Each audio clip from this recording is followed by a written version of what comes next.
Não se esqueça de se inscrever no canal, deixe seu like e ative o sininho. E isso me faz entender que há a possibilidade, pelo menos que há a possibilidade de interpretar dessa forma, né? Como é que você vê? Não, possibilidade eu acredito que tem. Na verdade, se não houvesse possibilidade, não teria tantas visões diferentes, né? E tanta gente inteligente defendendo o pós, o meso. Então, eu acho que possibilidade ela existe para todo mundo, né? É self-service. É cada um inflitar o seu prato. Agora, existem pontos que ficam sem resposta dependendo da linha interpretativa que você assumir. Uhum. Eu acho, tá? Olha como eu sou humilde, né? Eu tô dizendo, eu acho. Eu prefiro não dizer que eu tô certo. Eu acho que eu tô certo, mas não tô dizendo isso. Eu acho que o pré-tribulacionismo é a visão que melhor responde todas as complicações que vão surgir. Vai surgir complicação para toda linha. Você vai, num momento você vai dizer, eita, mas isso aqui.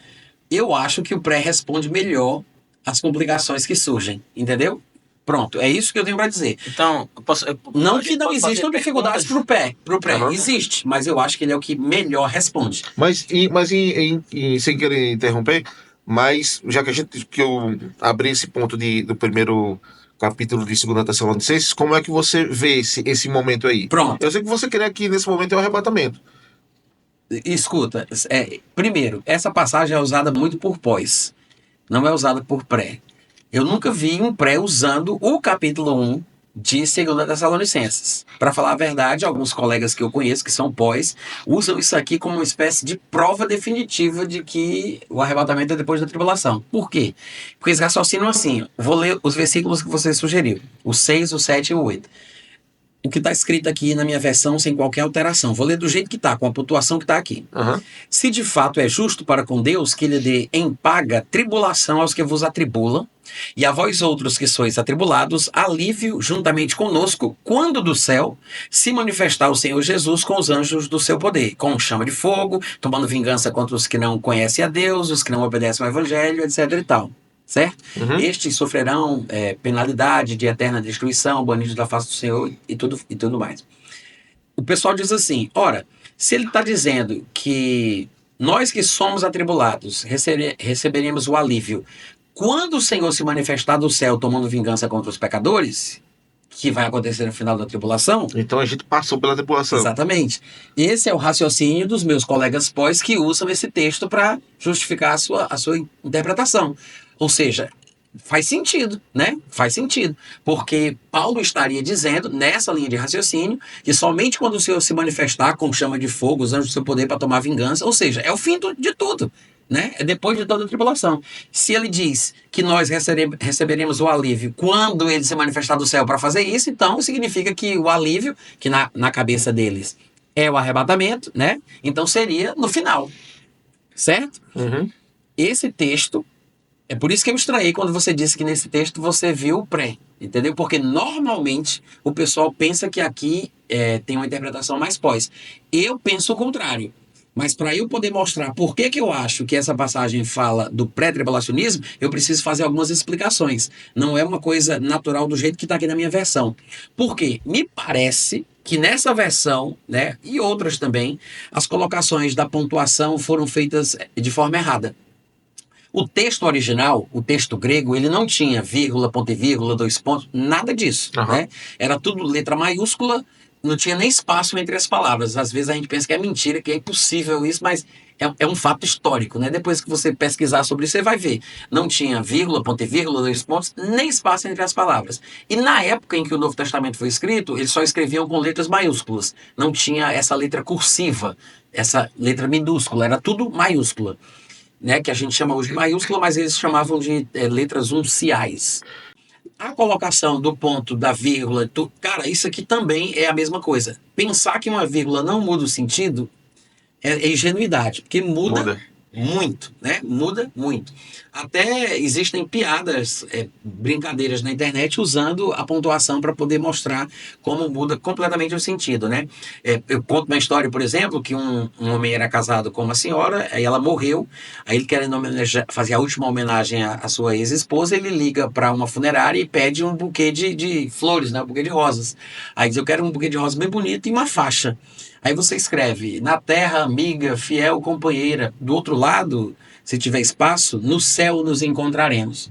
Aí chegou o buquê de rosa, aí vinha, né, a faixa escrita: terra, amiga e fiel companheira. Do outro lado, no céu, se tiver espaço, nos encontraremos. Ou seja, a entonação e a pontuação faz a diferença do sentido da frase, né? O cara pensou que ele estava dizendo que se tiver espaço no céu, que é o outro lado, né? Ele diz que ele está falando que é no outro lado da faixa, né? Então, cara, isso faz uma diferença gigantesca. Eu acho que aconteceu um erro aqui. Eu acho, tá? Porque quando você lê o texto corrido, você diz, cara, não pode ter sido isso que Paulo estava querendo falar. Por quê? Olha como fica estranho. Ele diz assim, ó, no versículo 6, se de fato é justo para com Deus que ele dê em paga tribulação aos que vos atribulam. Ele está dizendo que o pagamento, é isso que ele está dizendo, que o pagamento dos atribuladores atuais, os que atribulam a igreja, o pagamento será o quê? Tribulação. Exatamente. Isso é o que ele está dizendo. Ele vai pagar, retribuir com tribulação.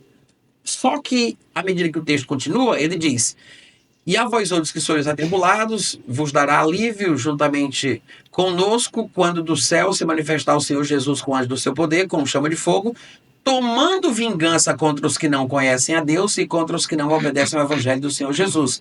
Estes, quando acontecer isso, sofrerão penalidade de eterna destruição, banidos da face. Peraí, ele acabou falando aqui de um pagamento, de uma retribuição, de uma punição, que é a tribulação. Depois da tribulação, ele fala que eles vão sofrer outra coisa. Então ele está falando de 2 tipos de pagamento. O pagamento, se é a tribulação, não pode ser depois da tribulação. Porque depois da tribulação, eles sofrerão penalidade de eterna destruição, banidos da face do Senhor, quando ele vier para ser glorificado. Então, ele não está falando da mesma coisa. A destruição eterna não é aqui. Aqui é a tribulação. Exatamente. Agora, se depois da tribulação tem um pagamento, que é esse que ele está dizendo aqui que Jesus Cristo vai dar para os pecadores, e se a tribulação, como ele já disse no versículo 6, é outro pagamento, então são 2 momentos distintos de punição. Uhum. Ele não pode estar falando que vai ter uma punição depois da tribulação, se ele já disse que a tribulação é punição. Ou seja, o que é que eu acho que aconteceu? O texto de Paulo era corrido.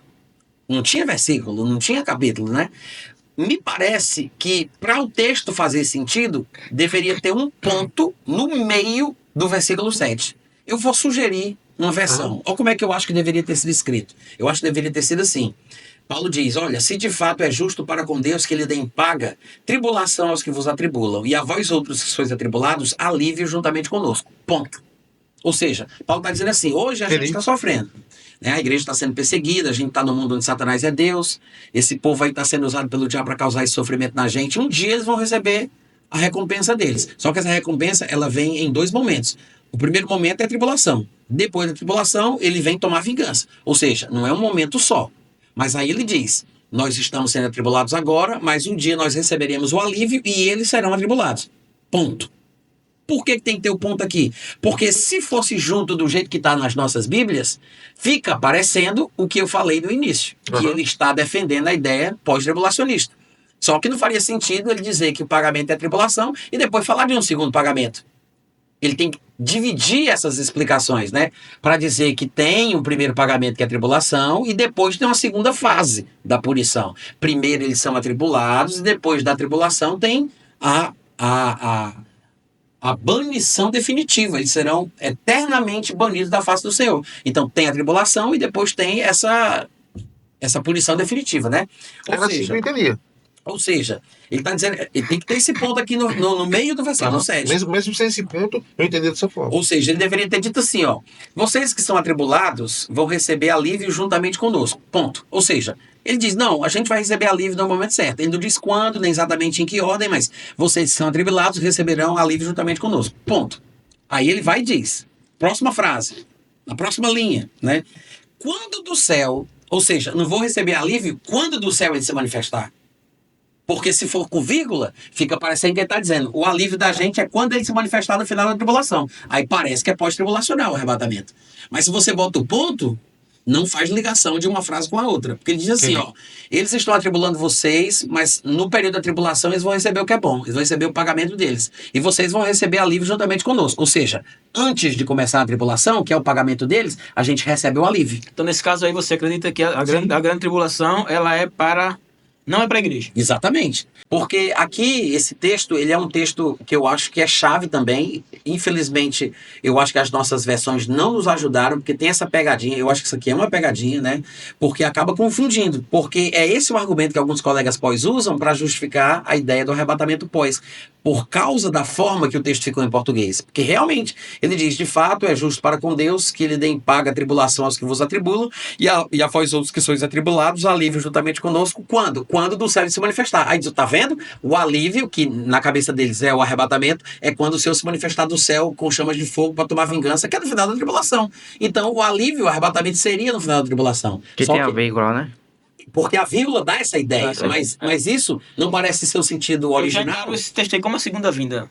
É. Como a vinda é real, né? Porque a primeira Exatamente, não tem mas duas vindas, por tem que uma. não faz sentido? Eu vou dizer, depois eu digo por que eu interpreto diferente. Mas por que não faz sentido? Justamente porque Paulo diz que a tribulação vai ser o pagamento por eles terem perseguido a igreja. Exato. Só que aí depois ele diz que vai ter um segundo pagamento, que é quando o Senhor Jesus se manifestar, tomando vingança, Chama de fogo. tomando vingança contra os que não conhecem, os que não obedecem. Mas esse é o nosso sofrimento eterno. E aí eles sofrerão a penalidade de eterna destruição, banidos da face do Senhor e da glória do seu poder, quando ele vier para ser glorificado nos seus santos e admirado em todos os que creram. Ou seja, tem dois momentos bons para os crentes e tem dois momentos ruins para os incrédulos.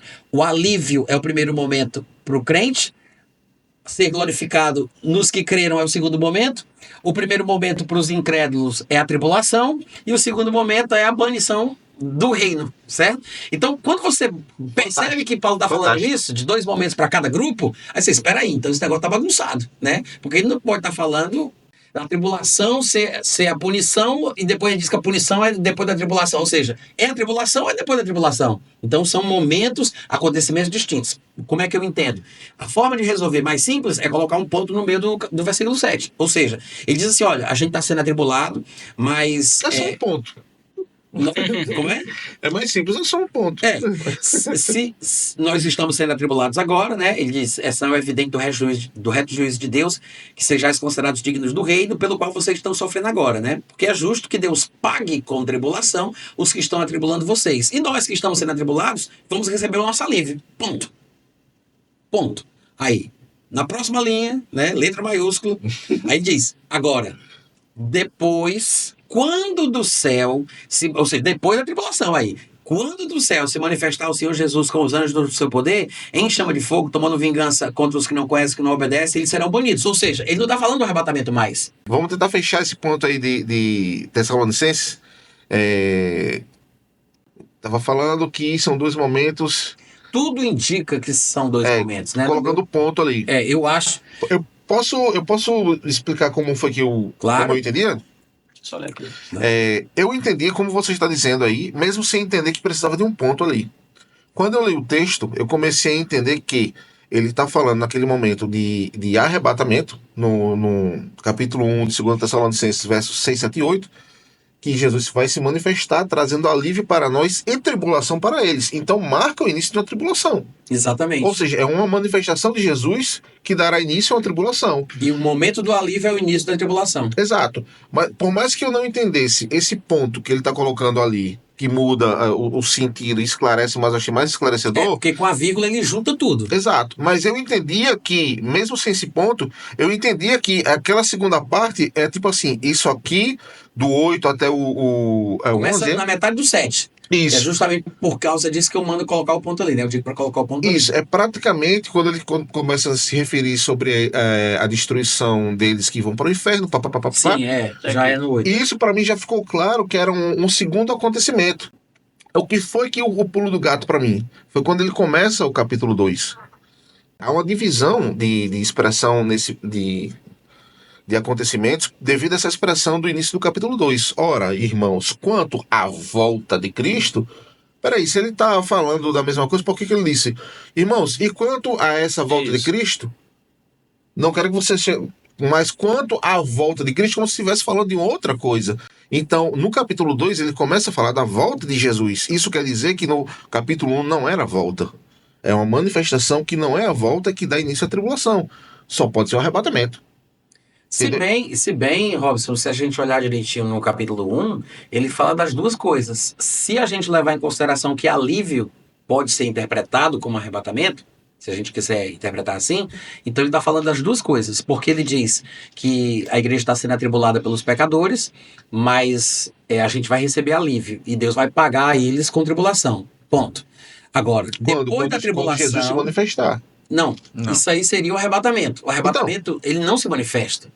Os únicos que chegariam a ver Jesus no arrebatamento são os crentes. Exato, se Né? manifesta para nós. Não, aí tudo bem, é uma coisa específica, mas não é necessariamente a manifestação de Cristo, né? Porque seria a retirada dos crentes e não necessariamente a manifestação de Cristo. A gente veria ele, porque quando nós nos encontrarmos com ele, Paulo vai dizer que estaremos para sempre com o Senhor. Então, para o crente, a volta de Cristo é um arrebatamento. Para o mundo, não. A manifestação e a vinda, de fato, é só no final da tribulação. Mas aqui, É que seria também, essa palavra também da ideia de revelação. qual delas? A palavra manifestação. Hum. Também traria a ideia de revelação. Então seria o momento onde ele se revela para nós, para nos dar o alívio. Então, mas essa palavra ela não aparece aqui, né? Nesse texto de Tessalonicenses. Manifestação ela não aparece. O que ele está falando aqui é o alívio, que a gente está interpretando como se fosse um arrebatamento por causa da visão de um colega meu pós-tribulacionista que eu disse para vocês Aham. que ele usa esse texto para falar desse alívio como se fosse um arrebatamento. E aí eu estou mostrando que se a gente considerar que alívio é o arrebatamento, eu acho que o texto é mais pré do que pós. Porque, na verdade, a interpretação pré-tribulacionista dessa passagem, a mais convencional, nem é assim. Nem se usa a palavra alívio como arrebatamento. A ideia seria que o alívio seria a última vindicação de Deus. É como se uma pessoa foi para a guerra, foi ferida, saiu da guerra, está no hospital, mas a guerra ainda está acontecendo. Então, a pessoa ainda está com a sensação de que a coisa não se resolveu.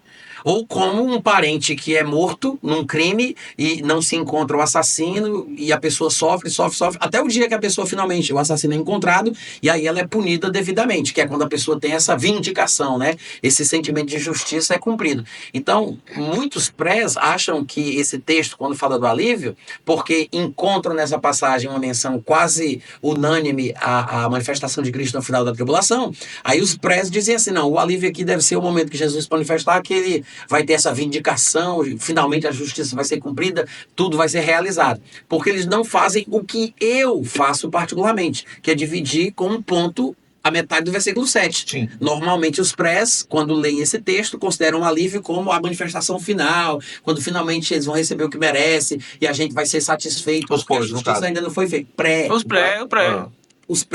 Os pré pegam. Não, cara, eu nunca vi nenhum pré interpretar esse texto como eu faço. É isso que eu estou dizendo. Isso que eu fiz aqui com vocês. Aham. Normalmente, os prés mais gabaritados, os caras que eu mais admiro, como o Derek Walker, por exemplo, ele faz essa interpretação. Ele acredita, porque o texto ele é predominantemente pós essa passagem aqui. Justamente por causa dessa questão das vírgulas. Porque a pontuação, ela induz a gente ao erro. Você falou que Entendeu? não tem É a crítica textual, né? a palavra manifestar, mas, envolve um pouco de crítica textual, de hermenêutica, né? Essa Aham. coisa toda. mas não tem o verso 7. E a vós, outros, e que sois atribulados, alívio juntamente conosco, quando do céu se manifestar o Senhor. Então, essa manifestação seria o arrebatamento. Não. A manifestação para Não, nós. Não. Não, tipo assim, o que eu entendi era isso. Ah, tá, tudo bem. Entendeu? O que eu Agora eu entendi. O que eu entendi era isso. Que aqui está falando de um momento onde Jesus se manifesta, nos trazendo alívio e tribulação para eles. Mas essa é a interpretação pós. Por quê?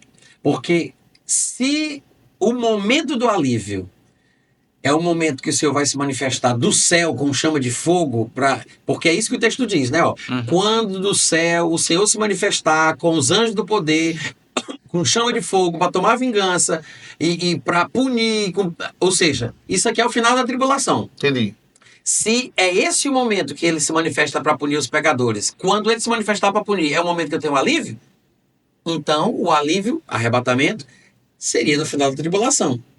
É esse o sentido. Mas por que você achava que era o arrebatamento? Porque você fez o que eu sugeri por instinto. Você dividiu o alívio para a primeira parte do versículo 7. Ou seja, em vez de você juntar com a segunda parte, quando se manifestar, você disse assim, não, o alívio vem antes. Aí, ou seja, você fez de uma forma que você colocou o alívio antes da metade do versículo 7. Que o alívio vinha quando ele se manifestasse. Mas quando se manifestar já não dá mais. Porque aí... Só que ele disse, vai dar tribulação. Quando ele. Ih, falei do microfone. Quando ele se manifesta, dá alívio para nós e tribulação. Então eu entendi que essa manifestação daria o início à tribulação. Então, para mim, era o arrebatamento. Mas aí, Entendi, sabe por entendeu? que você não... Entendi, mas por que você não poderia interpretar assim? Porque quando ele diz... Pela sequência. Exatamente. Porque quando ele se manifesta... Aí você não pode parar. Quando ele se manifestar, ele vem com os anjos, com chama de fogo, tomando vingança. Então você não pode parar. Se começou... Falou quando? Então tem que ir até o fim agora. Então, isso é do final da tribulação. Forçosamente. Então não dá para usar o quando ele se manifestar para dizer que é o arrebatamento. Porque senão você vai estar fazendo exatamente o que os pós fazem. Que os pós usam esse mesmíssimo argumento. Eles dizem, quando ele se manifestar, que a gente vai ter o alívio, é quando ele vai se manifestar com chama de fogo. Ou seja, seria pós-tribulacional. Mas se você observar que tem um erro de colocação, né, dos sinais gráficos de pontuação e que a coisa não foi bem distribuída, porque ele fala de 2 momentos de punição e 2 momentos de benefício, então você tem que saber que 2 momentos são esses. Porque o momento da tribulação é um período de tempo e depois da tribulação é que ele se manifesta para punir. Então, se a tribulação já é uma punição temporária e prévia e a manifestação final é outra punição, então são 2 punições. Né? E aí o alívio é um momento de benefício e o momento de ser glorificado nos santos, que também é o segundo momento, são 2 momentos de benefício. Aí você tem que colocar esses momentos, os de bênção e os de punição, no seu devido lugar. Aí você precisa dividir a metade do versículo 7 para fazer sentido. Se não for assim, não tem jeito. Até hoje eu não vejo nenhuma outra solução. Como eu digo, eu entendi dessa forma sem colocar um ponto. Mas você Entendeu? não pode usar a parte depois do ponto para dizer que justifica a primeira parte. Você não pode dizer, quando do céu o Senhor se manifestar é o arrebatamento. Não pode. Por quê? Porque isso aí já está do ponto para lá. Ou seja, quando ele se manifestar, ele vem com os anjos, com chama de fogo para tomar vingança. É do ponto para lá. É outra coisa. Não pode juntar com o arrebatamento, porque o arrebatamento seria antes do ponto. Ou seja, somos atribulados, sinal evidente de que somos dignos de fazer parte do reino, e os que estão sendo atribulados vão receber a sua pagação, vão receber a sua retribuição, o seu pagamento, né, na tribulação, e a gente vai ser aliviado. Aí faz sentido, porque no momento que a gente vai receber o alívio, é o momento que a tribulação começa para eles. Ou seja, Sim. a gente é arrebatado, e a tribulação vem para eles. Mas depois do período tribulacional, eles vão ser punidos com a banição definitiva, né? O banimento, desculpa. Eles vão ser punidos com o banimento definitivo. E aí vem a glorificação definitiva para os que já estavam arrebatados, já estavam com ele. É a glorificação dos corpos. Então, tem que fazer essa divisão antes do ponto e depois do ponto. Porque se você dissesse, não, o arrebatamento é depois do ponto, quando ele se manifestar. Aí não tem como, porque vai ser quando ele se manifestar, um chão de fogo, para tomar vingança. Ou seja, se é nesse momento que é o arrebatamento, é depois da tribulação.